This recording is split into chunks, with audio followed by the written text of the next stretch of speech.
Welcome. On behalf of all the North Dakota Parks and Recreation Department, thank you for joining us today for the Cross Ranch State Park Master Plan Project Virtual Open House. The Parks and Recreation Department values the opinion of its citizens and park users and wants them to be engaged in their community and their government. In fact, feedback from you is vital for the department and the project's success. In the interest of public health, safety and welfare, and keeping the master planning process moving forward, we are excited to host our very first virtual open house. The purpose of this open house presentation is to provide you with an update on the status of the planning process for Cross Ranch State Park. There will also be an opportunity for you to provide us with feedback about your vision for the park's future at the end of the presentation. The agenda for today's open house presentation will cover the master planning process, reviewing data from both the internal and external resources, and review what we are hearing from you, the public. Thank you again for your continued support and enjoy the presentation.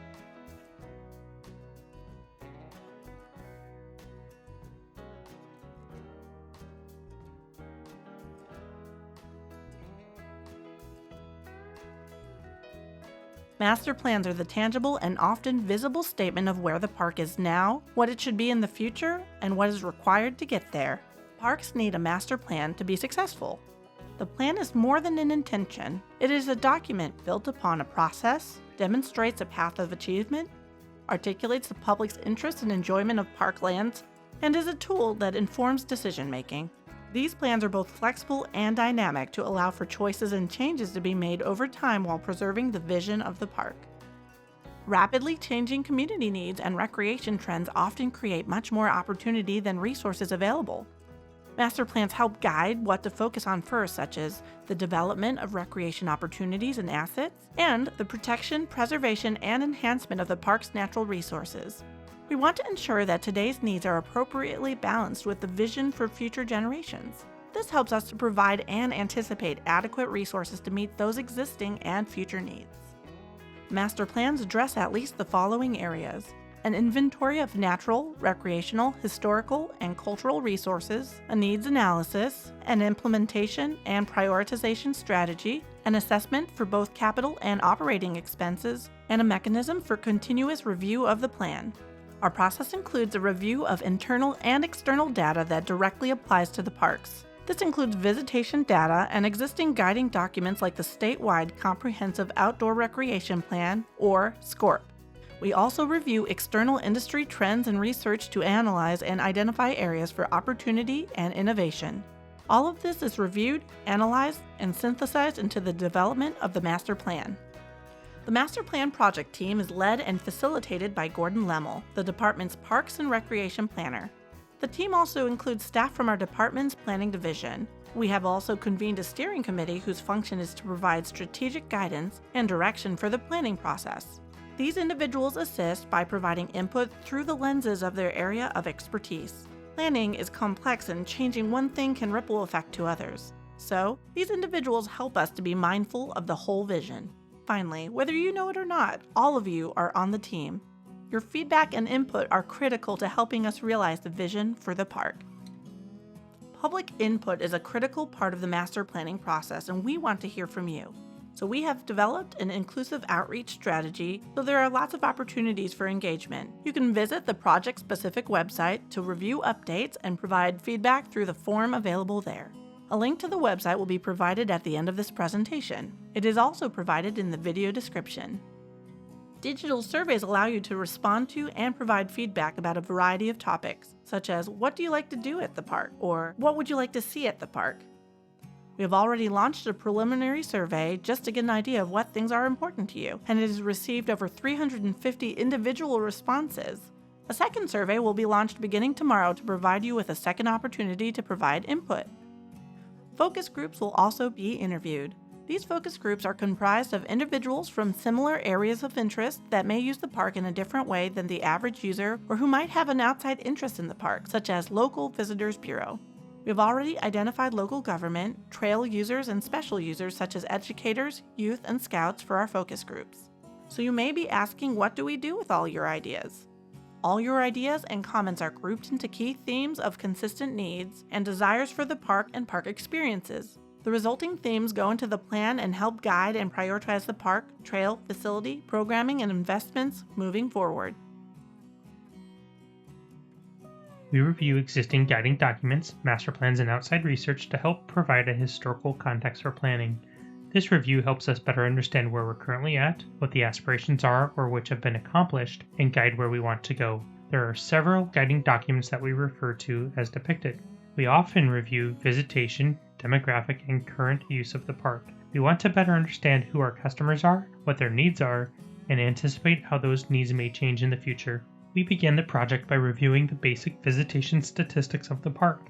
Visitors come from all over the country and beyond, but most come from North Dakota. Many of the visitors come from Bismarck due to the park's proximity. Visits to the park are generally short durations of 2 days on average. Based on the average distance traveled to the park's market reach is determined to extend 200 miles. Another important visitation metric is occupancy rate. The park has many more campsites and group sites than cabins and yurts. However, when we look at occupancy, we find that the comfort type of camping options are much less vacant than the more traditional styles of camping. In fact, the cabins and yurts at Cross Ranch are well above the state park system's occupancy average of 28%. Because the park's market reach is about 200 miles, the regional designated market area was selected as the primary study area for researching socioeconomic and demographic data. This area includes all of western North Dakota, a part of northern South Dakota, and a small part of northeastern Montana. Market Potential Index, or MPI, and the Spending Potential Index, or SPI, are tools that measure the probable demand for a product or service in the study area. This index shows the likelihood that an adult resident of the study area will participate in certain activities when compared to the U.S. national average. The national average is set at 100. Therefore, numbers below 100 would represent a lower than average participation rate, while numbers above 100 would represent higher than average participation rates. We use this data to gain a better understanding of visitors' interests. This understanding helps us to identify whether the available opportunities align with community need and interest. It also provides insight into the best use of funds and ensuring that we are targeting the activities or facilities that provide the highest value to you. The most popular sports and leisure activities within the study area included golf, powerboating, and paddle sports. Additionally, the study area's top 10 are well above the national average. This is promising in that it indicates visitors are actively participating in sporting activities that are generally core departmental recreational offerings, programming, and amenities. The Spending Potential Index indicates that the top recreational expenditures of our visitors would be on recreational vehicles, including boats, bikes, and hunting and fishing equipment. Beyond those, the rest of the index's top 10 are below the national average. This indicates that customers may have a preference towards outdoor recreation. Like the MPI, this index shows that our customers are actively spending their money on activities that are generally core recreational offerings. Tapestry segmentation is another tool we use to gain a better understanding of our visitors. This tool classifies America's neighborhoods into segments based on their socioeconomic and demographic composition. It goes beyond census data and helps paint a customer profile. Agencies who understand their customers' profiles can better identify community needs and be more apt to provide infrastructure or programs targeted for the best potential outcome. Within our study area, there are 5 predominant tapestry segments: in style, old and newcomers, green acres, up-and-coming families, and prairie living. These can be viewed to be at odds with each other from a demographic standpoint, such as age or finances. However, all share some basic trend.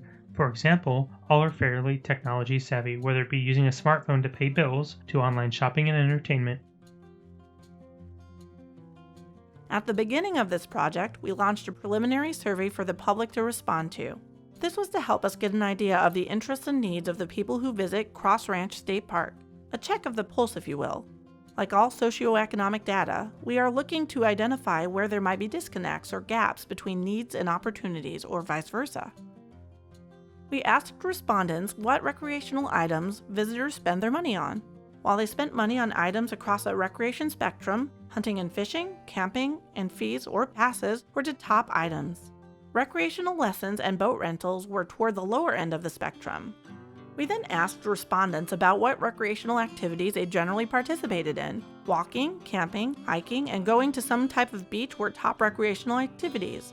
OHV riding, backpacking, birdwatching, and art were done less. Finally, we asked respondents which recreation activities they participated in, specifically at Cross Ranch State Park. Hiking, camping in a camper or RV, and day use were the top activities, and tent camping, bird watching, and fishing were less favored. We wanted to know how people camped. Recreation vehicles were the favorite, closely followed by tent camping and staying at one of the park's yurts or cabins. These statistics align well with what we determined in the previous question, that is, visitors favored camping in a camper or RV at the park, and this chart indicates this style of camping is preferred. We asked visitors what their preferred style of camping was on a spectrum from primitive or backcountry to front country and comfort. Primitive camping is being defined as no amenities, far from access points, and may or may not include a tent, also called backcountry or survival camping. While comfort camping was done in RVs, cabins, yurts, treehouse, etc., that would include many of the comforts we find at home. Visitors indicated that their style was somewhere between front country camping and comfort camping. As mentioned earlier, master plans are the visible statement of where the park is now and what it should be in the future. These cannot and should not be answered from one perspective. This is why it is critical for us to hear from you. In this next segment, we will review visitors' responses that are closely tied to answering where is the park now and what should it be in the future. We want to know what people like best about Cross Ranch State Park and what should be kept for the future. Respondents loved being able to recreate on the trails, both in summer and winter, all the trees and shade, and the park's physical proximity to them. Particularly, they liked that they could find a peaceful getaway that was near home. We asked what motivates people to visit the park. Like the first question, many of the same key themes resonated again: trail use, proximity, trees, and solitude. We wanted to know about visitors' experience at the park and what made them so memorable. Like most park and recreation opportunities, the ability to be with family and friends is a major key theme. A lot of what people found most memorable at the park are the diverse experiences and opportunities available. More importantly, though, is that these opportunities are enhanced by a clean, family-oriented atmosphere with friendly staff. We then wanted to begin to understand what programs or activities visitors would like to see in the future. While many respondents are content with the way it currently is, many also discussed increasing more recreation opportunities. Programmed events or trips and river access were among the highest key themes. This indicates to us that there is high interest in not only more things to do, but also enhancing existing opportunities through programming. We finally asked if there were any facilities or amenities that should be offered at the park. Many respondents are content with what is currently there. These individuals might find more value in enhanced opportunities as previously discussed. The other major key themes were oriented around comfort camping amenities like larger sites, shower facilities, and cabins or yurts. This is consistent with the recreation industry trends that we've seen over the last 5 to 10 years. Comfort camping is increasingly popular, especially with individuals that are brand new to camping. We have arrived at the end of this digital open house. Thank you so much for learning about the master planning process that we implement for your state parks. It is our hope that this presentation provided you with some new bits of information or an aha moment about the Cross Ranch State Park or recreation opportunities throughout our state.